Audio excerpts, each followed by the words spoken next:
నమస్తే. పోయిన వీడియోలో 22A నిషేధిత జాబితా అంటే ఏంటి, నిషేధిత జాబితాలో ఉన్నటువంటి భూముల గురించి చర్చించుకున్నాం. దాని కంటిన్యూటీగా ప్రభుత్వం ఎందుకు 22A నిషేధిత జాబితాని కఠినతరం చేసిందో ఈ వీడియోలో చూద్దాం. ఇష్టారీతిలో రిజిస్ట్రేషన్లు 1908 రిజిస్ట్రేషన్ యాక్ట్లో 22A జాబితా ఉంది, కానీ ప్రభుత్వాలు చట్టాన్ని పటిష్టంగా అమలు చేయలేదు. ఎప్పుడైతే రాష్ట్ర వ్యాప్తంగా, అప్పుడు ఉమ్మడి ఆంధ్రప్రదేశ్ ఉండేది, ఎప్పుడైతే రాష్ట్ర వ్యాప్తంగా వంకలు, పురంబోకులు, వాగులు, చెరువులు, కుంటలు, వక్ఫ్ భూములు, ఇనాం భూములు, అలాగే దేవాదాయ శాఖ భూములు, గుంటలు, కొండలు, రోడ్లను సైతం అక్రమార్కులు కబ్జా చేసి రిజిస్ట్రేషన్ చేసుకునేవాళ్ళు. కానీ ఇది ప్రభుత్వ భూముల అని ఆలోచించకుండా రిజిస్ట్రేషన్ అధికారులు సైతం రిజిస్ట్రేషన్లు చేసేవారు. ఇలా ఇష్టారీతిలోన ప్రభుత్వ భూములు కబ్జాకు గురవడం ప్రభుత్వం గమనించి చట్టాన్ని మరింత కఠినతరం చేయాలని ఒక నిర్ణయం తీసుకుంది. ఉమ్మడి ఆంధ్రప్రదేశ్గా ఉన్న సమయంలోన 2007లో అప్పటి ప్రభుత్వం 22A నిషేధిత జాబితాన్ని సవరణ చేసింది. ఆ జాబితాను సవరణ చేస్తూ చట్టంలో మరింత కఠినతరాన్ని ఏర్పాటు చేసింది. అప్పుడు ఏవైతే రాష్ట్ర వ్యాప్తంగా కబ్జాకు గురవుతున్నాయో చెరువులు, కుంటలు, వాగులు, వంకలు, ప్రభుత్వ భూములు, పురంబోకు భూములు, వక్ఫ్ భూములు, రస్తా పురంబోకులు, అలాగే రోడ్లు, వీటికి సంబంధించి ఒక జాబితాని తయారు చేయాలని అధికారులని అప్పటి ప్రభుత్వం ఆదేశించింది. ముఖ్యంగా ఎప్పుడైతే ప్రభుత్వం అధికారులను ఆదేశించిందో దాని తర్వాత అధికారులపై ఒత్తిడి పెరిగిపోయింది.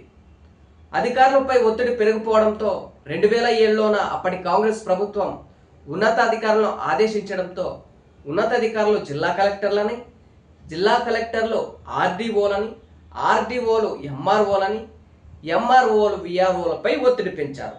మొత్తం ఏవైతే ప్రభుత్వ భూములు ఉన్నాయో ఈ రస్తపురంబోకులు కానీ వీటన్నిటికి సంబంధించి ఒక జాబితాను తయారు చేసి ఆ జాబితాన్ని ప్రభుత్వానికి సమర్పించండి అని అప్పటి ప్రభుత్వం ఆదేశాలు జారీ చేసింది. వెంటనే ఈ అధికార వ్యవస్థ, రెవెన్యూ డిపార్ట్మెంట్ ఎలాగైతే వ్యవస్థ ఉందో ఉన్నత స్థాయి నుంచి కింది స్థాయి విఆర్ఓ వరకు పూర్తి స్థాయిలో ఒత్తిడి అనేది పెరిగిపోయింది. ఎప్పుడైతే ఒత్తిడి పెరిగిందో వాళ్ళు ఈ డెడ్లైన్ ఏదైతే ప్రభుత్వం ఇచ్చిందో ఆ డెడ్లైన్లో కంప్లీట్ చేయాలనే ఉద్దేశంతో అప్పుడు తప్పులు తడాకాగా ఎలాంటి విచారణలు చేపట్టుకోకుండా ఈ నిషేధిత జాబితాలో పట్టా భూములు సైతం పెట్టేశారు. అప్పుడు ఏమైంది, ప్రభుత్వ భూములు అలాగే ప్రైవేట్ భూములు కూడా నిషేధిత జాబితాలోకి వెళ్ళిపోయాయి. ఇలా అధికారుల పైన ఒత్తిడి ఉండటంతో అప్పుడు ఇలా జరిగింది. ముఖ్యంగా మనం గమనించుకోవాల్సిన మరొక ముఖ్య విషయం, మనకు రెవెన్యూ రికార్డులు అనేటివి ఎక్కడి నుంచి వచ్చాయి? మన భారతదేశాన్ని బ్రిటిష్ వాళ్ళు పరిపాలిస్తున్న సమయంలో వాళ్ళు మాన్యువల్గా రెవెన్యూ రికార్డులని మెయింటైన్ చేసేవారు. అంటే పరిపాలిస్తున్న సమయంలోనే ఏది వంక, ఏది చెరువు, ఏది ప్రభుత్వ భూమి, ఏది కొండలు, ఏవి గుట్టలు అని ఒక మాన్యువల్గా బ్రిటిష్ వాళ్ళు తయారు చేసి రికార్డునే మనం ఇప్పటికీ వాడుతున్నాం. ఇప్పుడు లేటెస్ట్గా ఆర్ఓఆర్ అని, ఆర్హెచ్ అని అట్లా బ్రిటిష్ వాళ్ళ కాలంలో నుంచి రికార్డులను మనం తీసుకొస్తూనే ఉన్నాం. పునాది పడింది బ్రిటిష్ వాళ్ళు వేసిన రికార్డులనే మనం ఇప్పటి వరకు వాడుతున్నాం. అలాగా అప్పటి బ్రిటిష్ వాళ్ళు సైతం కొన్ని భూముల్ని, ప్రభుత్వ పురంబోకు భూములను ఏం చేసిందంటే వ్యవసాయానికి వాడుకోవడానికి కొంతమంది వ్యక్తులకు ఇచ్చింది. అలా రైతులు అప్పటి కాలంలో ప్రభుత్వ భూముల్ని వ్యవసాయం చేసుకునేవారు. సరే, దీనికి సంబంధించి ముఖ్యంగా ఒక కేస్ స్టడీ చెప్తాను. ఈ ప్రభుత్వ భూమి ఎవరైతే బ్రిటిష్ వాళ్ళు కొంతమంది రైతులకు ఇచ్చారో దాని గురించి ఒక కేస్ స్టడీ ఉంది, దాని గురించి చర్చించుకుందాం. దానికంటే ముందు 2016లో అప్పుడు టీడీపీ ప్రభుత్వం అధికారంలో ఉంది. అప్పుడుకి రాష్ట్రాలు ఏర్పాటైపోయాయి, ఏపీ, తెలంగాణ. అప్పటి వరకు రికార్డులు ఇలానే ఉన్నాయి. ఎప్పుడైతే టీడీపీ ప్రభుత్వం అధికారంలో ఉన్న సమయంలో డిజిటలైజేషన్ విధానాన్ని తీసుకొచ్చింది.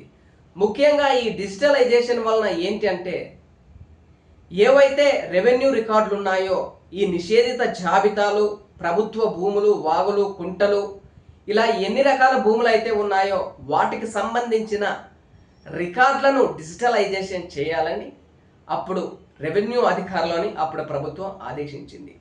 ఆగమేఘాలుగా డెడ్లైన్ విధించడంతో అప్పటి అధికారులు ఈ రికార్డులను ఏర్పాటు చేయడం జరిగింది.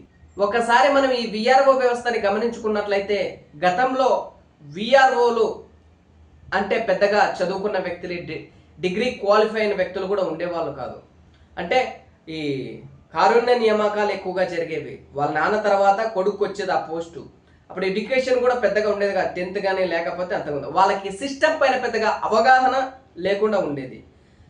అలా ప్రభుత్వం డిజిటలైజేషన్ చేయాలని ఆదేశించడంతోన అప్పుడున్న అధికారులపై పూర్తిగా ఒత్తిడి పెరిగిపోయింది.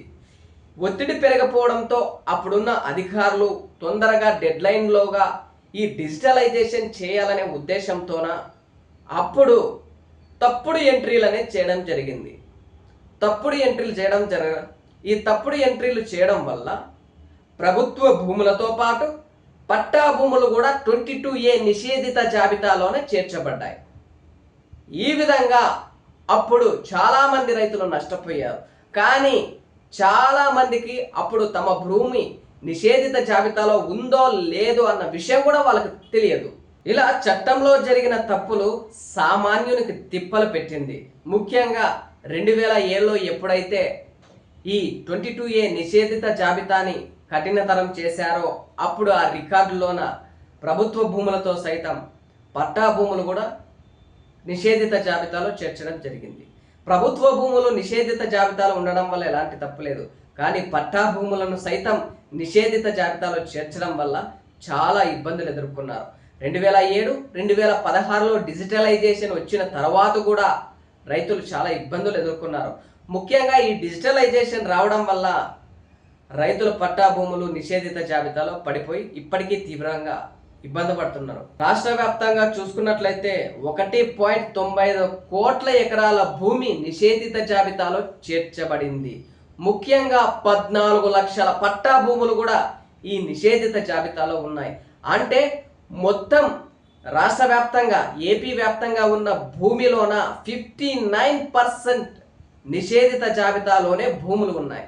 ఈ విధంగా అప్పుడు తప్పులు చేసిన అధికారులు, అప్పుడు ప్రభుత్వాలు చేసిన తప్పుల వల్ల ఇప్పటికీ రైతులు తీవ్రంగా ఇబ్బందులు ఎదుర్కొంటున్నారు.